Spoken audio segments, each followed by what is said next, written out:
Jean-François qui demandait, quand on écrit un kanji, est-ce qu'il faut commencer par la partie droite ou la partie gauche, le haut, le bas, etc. En gros, est-ce qu'il y a des règles d'écriture dans les kanji ou bien est-ce qu'on peut faire un peu ce qu'on veut? Alors, pour les kanji, c'est comme pour les kanas. On peut pas faire ce qu'on veut. Bah oui, ce serait trop beau, mais non, on peut pas faire ce qu'on veut et ça a un vrai intérêt de ne pas pouvoir faire ce qu'on veut. Je vous explique. En français, quand vous écrivez les lettres A, B, C, D, etc., vous avez appris normalement à l'école à les tracer dans un certain sens. Donc par exemple, pour un B majuscule, on vous a appris normalement à tracer d'abord le trait vertical, de haut en bas, puis les deux petites boucles comme ça, 1, 2. Ce serait très bizarre qu'on vous ait appris à partir du bas de la boucle à remonter, puis à faire le trait de bas en haut, justement. Là, ce serait vraiment bizarre. Je pense pas avoir déjà vu quelqu'un faire un B comme ça. Si vous le faites comme ça, il y a de fortes chances que votre B, il ait une tête bizarre. Vous pouvez essayer avec à peu près n'importe quelle lettre, hein, ça fonctionne. Si vous l'écrivez dans un sens d'écriture vraiment pas instinctif, vous allez vous retrouver avec une lettre qui a une tête bizarre, qui va être mal proportionnée ou autre. Et bien les kana et les kanji en japonais, c'est exactement pareil. Si vous les écrivez n'importe comment, ils vont probablement avoir une tête bizarre. Et s'ils ont une tête bizarre, ils peuvent être difficiles à lire. Parfois, il y a certains kana ou kanji où, bah oui, si on gruge un petit peu, on se rend pas trop compte. Ok, je veux bien, mais concrètement, dans la vie de tous les jours, on va s'en rendre compte. Et surtout, il y a une vraie logique derrière ce sens d'écriture. C'est fluide.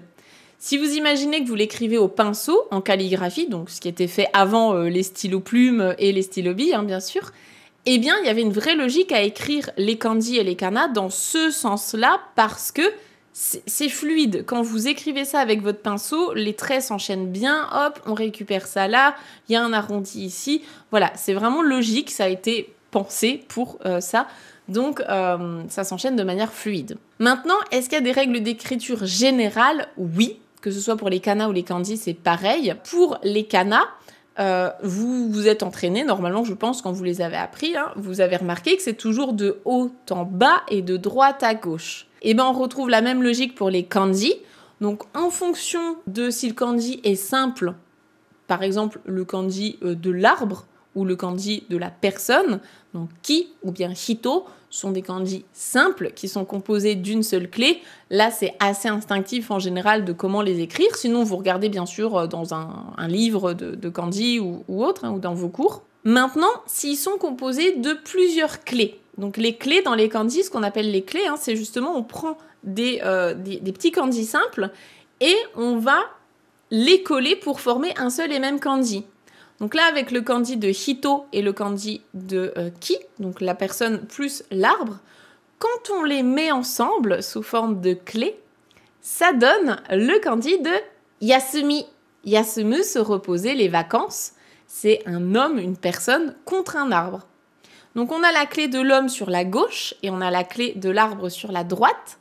Eh bien, on est toujours dans notre logique d'écrire les choses de haut en bas et de gauche à droite.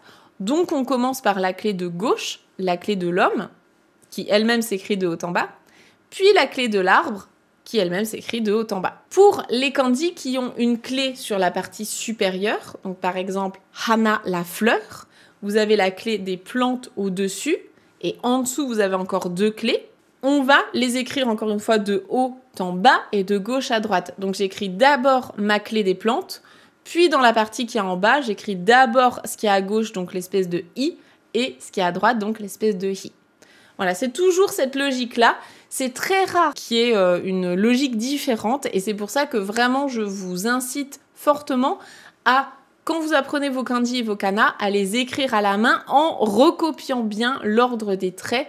Donc normalement, dans vos cours, dans vos livres de kanji, dans vos applications, enfin dans tout ce que vous utilisez, si ce sont des bons matériels d'apprentissage, vous devriez avoir les ordres des traits, ordre et sens des traits. Voilà, donc prêtez attention à ça et entraînez-vous justement à les écrire comme ça.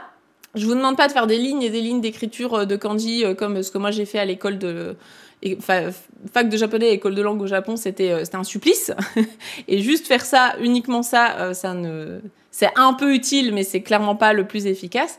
Par contre, coupler un petit peu d'écriture à d'autres astuces de mémorisation, comme ce que je vous enseigne dans les formations Objectif Japon, Objectif GLPT4, là, oui, il y a un intérêt et ça permet justement d'aller chercher un autre type de mémorisation. Donc, je vous recommande toujours d'écrire un petit peu vos kanji et vos kanas à la main pour vous familiariser avec et optimiser votre mémorisation.